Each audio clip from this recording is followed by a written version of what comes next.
La méditation de ce matin porte sur le texte d'Ésaïe que nous avons lu tout à l'heure. Un texte terrible. Que sont donc devenus ton amour si ardent, ta vaillance au combat et tes sentiments de tendresse? Seigneur, ne t'es-tu pas retenu de montrer ton affection à ton peuple? Il y a effectivement dans la Bible, à de nombreux endroits, des cris de désespoir, de Job qui crie sa colère à Dieu. Pourquoi, Seigneur, pourquoi? Au psalmiste, mon Dieu, pourquoi m'as-tu abandonné? Un cri qui sera d'ailleurs repris par Jésus en croix. Mais dans notre texte, j'ai envie de dire que c'est encore pire.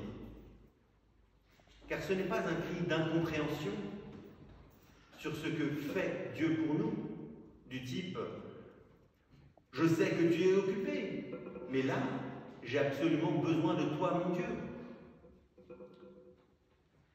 Non, ce n'est pas le croyant qui cherche Dieu et ne le trouve pas. L'homme dans le désespoir qui ne comprend pas la raison de ses malheurs. Non. Ici, c'est le cri déchirant d'un enfant qui demande à son père « Est-ce que tu m'aimes encore ?» L'enfant ne cherche pas seulement à savoir si sa situation est juste. Il cherche à savoir si ses parents l'aiment toujours. C'est pour cela que la question d'Ésaïe est si poignante. Que sont donc devenus ton amour si ardent, tes sentiments de tendresse? Seigneur, ne t'es-tu pas retenu de montrer ton affection à ton peuple? En français plus courant, on dirait « Est-ce que dans ton cœur, tu nous aimes encore? Où est ton amour ?» Mais il y a pire, car le discours continue. Abraham, en effet, ne nous connaît pas. Israël ne nous reconnaît pas non plus. Autrement dit, la situation n'est pas seulement l'homme devant Dieu, mais aussi l'homme devant l'homme. Le peuple perd son unité, et Ésaïe voit cela comme une négation des liens familiaux les plus profonds, comme des parents qui abandonneraient leurs enfants. Ésaïe lit l'abandon de Dieu par les hommes, l'abandon des hommes par Dieu et l'abandon des hommes par les hommes. Les Israélites sont ainsi, chacun, abandonnés de tous, sans amour ni reçu ni donné, sans bienveillante autorité pour les guider.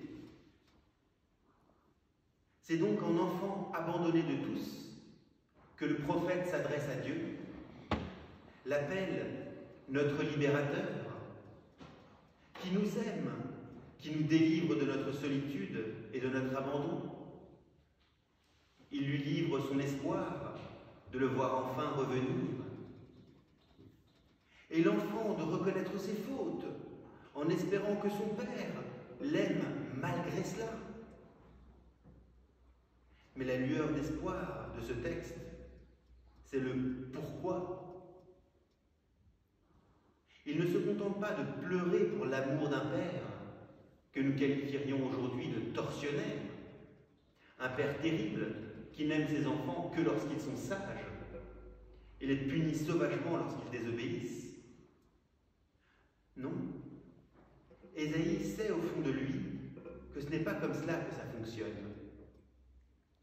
Alors il pose des questions et il s'interroge. Oui, Ésaïe sent qu'il y a quelque chose qui ne tourne pas rond. Dieu n'est pas comme les parents humains. L'amour de Dieu n'a pas quitté son peuple. L'image de Dieu comme Père, car ce n'est qu'une image,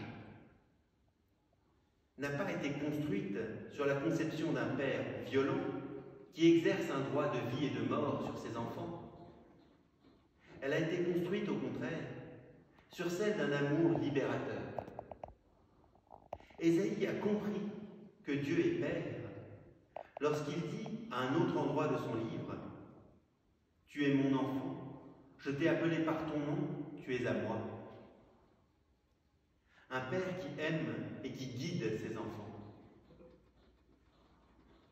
Mais Dieu est mère aussi, lorsqu'il déclare à un autre endroit du livre d'Ésaïe « Une femme oublie-t-elle l'enfant qu'elle allait? Cesse-t-elle d'aimer l'enfant qu'elle a porté? À supposer qu'elle l'oublie, moi, je ne l'oublierai pas. J'ai ton nom gravé sur les paumes de mes mains. » Ésaïe annonce cet amour libérateur et inconditionnel, mais il sait que Dieu n'a pas fini de nous surprendre. C'est pourquoi dans notre texte, il pense à une nouvelle révélation. Un jour, Dieu va se révéler autrement, nous permettant ainsi de le comprendre plus profondément, plus clairement que des rêves ou des méditations. Il va venir lui-même. Il imagine alors la venue de Dieu, grand et puissant, un peu comme dans le psaume de la semaine dernière. « Portes, élevez vos frontons !» Comme si les portes de nos temples ou de nos églises n'étaient pas assez grandes pour laisser entrer le roi de gloire. Alors, venant tout droit de son somptueux palais dans les cieux, ce roi puissant, guerrier et sans peur, guidera les hommes au combat. Ah, si tu déchirais les cieux et si tu descendais, devant toi, les montagnes seraient ébranlées. Et nous, pendant ce temps de l'Avent, qu'est-ce qu'on célèbre en fait?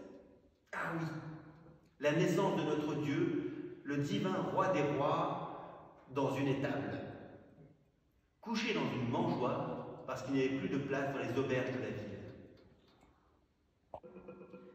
Alors, je suis désolé Ésaïe, Jésus a accompli de grandes choses, mais il n'a pas accompli tes rêves. Ésaïe avait vu beaucoup de choses. Un Dieu libérateur, un Dieu qui guide les hommes, un Dieu au-delà des images de père et de mère,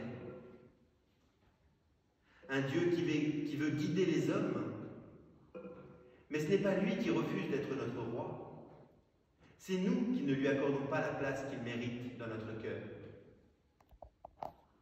Ce qu'Ésaïe n'avait pas vu, c'est que la puissance de Dieu ne déchire pas le ciel et ne fait pas trembler les montagnes, tel un Dieu guerrier qui ferait paniquer les autres nations. Sa puissance est celle de l'esprit qui souffle où il veut, un esprit d'amour qui unit les nations, un esprit de surprise, car la parole de Dieu s'accomplit, mais rarement comme nous l'imaginions. Après qu'Ésaïe ait, au long de son livre, parlé de Dieu comme un père qui guide, comme une mère qui accompagne, afin d'exprimer l'amour infini de Dieu, même à ceux qui n'ont pas de parents pour les aimer, Ésaïe annonce la venue d'un libérateur. Ce qu'il n'imaginait pas, même dans ses rêves les plus fous, c'est que Dieu se révèle en Fils cette fois-ci. Un nouveau-né à protéger, à cajoler. Un fils rebelle qui remet en question tout ce qui était tenu pour acquis. La loi, le temple, la sainteté d'Israël contre les nations.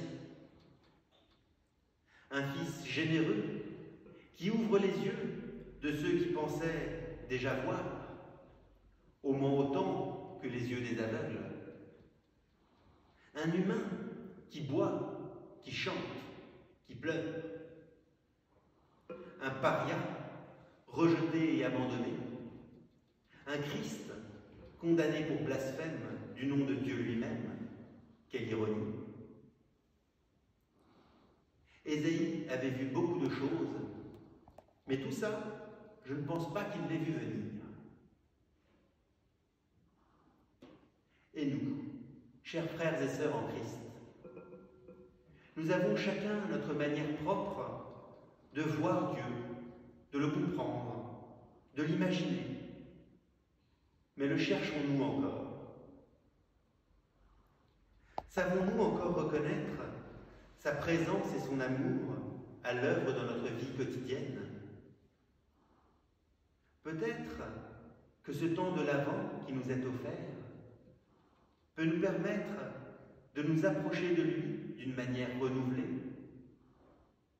de nous laisser surprendre par lui, de nous laisser toucher par lui. Oui, comme le cultivateur de l'épître de Jacques attend patiemment les fruits de la terre,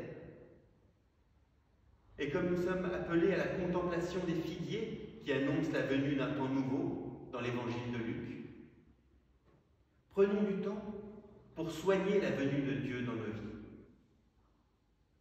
Prenons du temps pour redécouvrir ses bontés et ses bénédictions dans nos vies. Prenons du temps pour laisser véritablement Dieu naître dans nos vies.